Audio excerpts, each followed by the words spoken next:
One of the major issues that comes up with parents below age 3 is the opposition crisis, or the crisis of self-affirmation. In the training, we speak about these crises, and instead of thinking about a crisis as being a traumatic, turbulent time, we like to think of them as opportunities. So times where children are in between, they're usually transitioning from being one way into another way. And they're both physical as well as psychological. With this crisis, the child is around 2, and this is where they've gotten this term, the terrible twos, from. This crisis of self-affirmation is when a child tends to say no all the time. The beginning of it starts around 18 months, and then it can go up until 2.5. This child is learning with language that he has a choice in life, and that if he says no, then he can get something else. And so it becomes a very powerful word for him. If we try to start this process of toilet learning during this time, between 18 to 24 months, we're going to have a lot of opposition. So this process needs to start before that time. And many adults don't understand, how can this toileting start before the child is this age? I thought that they shouldn't even start until age 3. Part of it is preparation. Good morning. How are you today? How are you today? I feel so happy. Let's change it. One of the things you can do that helps in their preparation is by using cloth diapers instead of paper, so that the child learns the sensations of their own body. That when I'm wet, this is what it feels like, instead of with a paper diaper, when I'm wet, nothing happens. And they can't tell us then that they're wet if they're not feeling that they're wet. Then once they're moving, you can start putting them in underwear first, because it helps with their movement development. When you have a big bulky diaper around your midsection, it's hard to move. They might see other adults in their family using the toilet, so that's also part of the preparation, but there's no expectation that they're going to use it. They can be introduced to a small potty, and they can be placed on that at certain times after meals or after they awaken, after you come in from a walk. Again, not with an expectation, but just this is a schedule, and this is what we might do later on. And then, once they can move well enough and sit and go and find their own clothing, they can start dressing and undressing themselves. This is an aspect of their life that happens all of the time. They want to do it. It's something that they're interested in. So if we let them and allow them and make them a part of the process initially, so, put your arm through, and you hold the hole open so that they can get their arm through.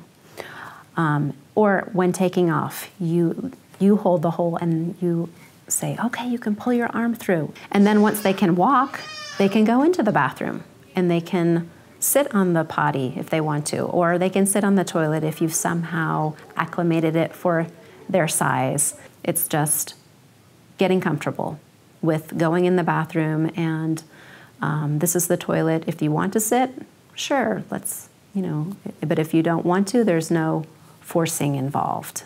A big part of toilet learning is routine. There isn't any expectation that they're going to become fully toileted in a certain time period. It's up to the child when they do it. We can't make them toilet, just like we can't make them eat or sleep. It's a process that they have to learn. But one way we can help them with that is around this routine. So when they wake up in the morning, they go into the bathroom and they're offered, would you like to use the toilet? If they don't want to, then they don't. One way you can offer a choice there in terms of avoiding the opposition crisis is, would you like to use the potty or the big toilet? Something like that. And then also not asking if you can avoid it. Okay, it's time to use the toilet. Would you like to take off your socks or your underwear first? Something like that, so that it is a part of the routine. So in the morning when they wake up, then they go have breakfast. Then after breakfast, because there's the gastrocolic reflex, so that once they eat, something goes in, something must come out. So they go after meals, after breakfast, then they might take a ride to school and go to school. Once they arrive, they would go again. Then about an hour and a half into the work cycle, they're offered to go again, never interrupting if they're working, but if they're in between something, let's go to the bathroom, let's make a visit.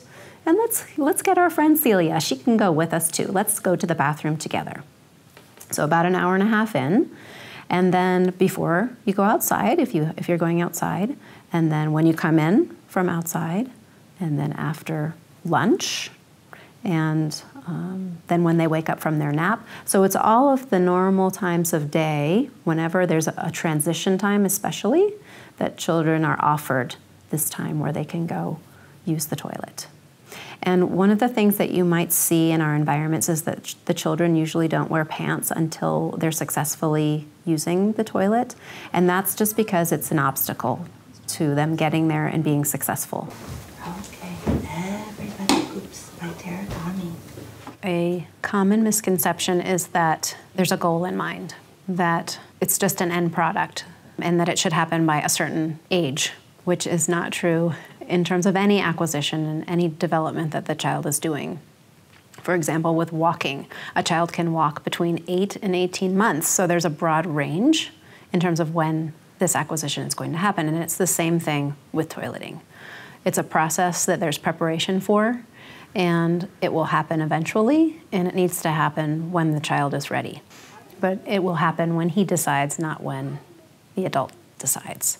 When you're working in a community, it's important to think about this toileting process as a work choice, just like any other work on the shelf. So the child might choose bead stringing, for example, or he might choose cleaning shoes, or he might choose washing dishes.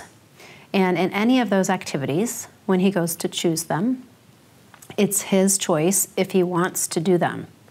So with toileting, we can ask the child, would you like to? But if he doesn't want to, we can't make him. With choosing that work, that might mean that he might only do a part of that work. That happens commonly with toddlers, that they only do part of a cycle of work. So they might only go over and put one bead on and off a couple times, and then they're done. And it might be the same with toileting. They might go in the bathroom and take their underwear off and on, and then they're finished, and they leave the bathroom. So it needs to be seen as work. And it also might be a long process in terms of what they want to do. So for example, if a child goes and does dishwashing from start to finish, and they want to repeat washing dishes over and over again, it might take them a half an hour. It could be the same thing in the bathroom. They might go into the bathroom and they're really into taking their underwear on and off, and they want to go sit on the toilet, and then they want to go sit on the bench, and then they want to go sit on the toilet again, and then they want to wash their hands, and then they want to sit on the toilet again. So it's a process like any other work that needs to happen, and it's very important for the child to be able to repeat and get that sequence and become comfortable so that they can gain knowledge about this toileting process just like any other work.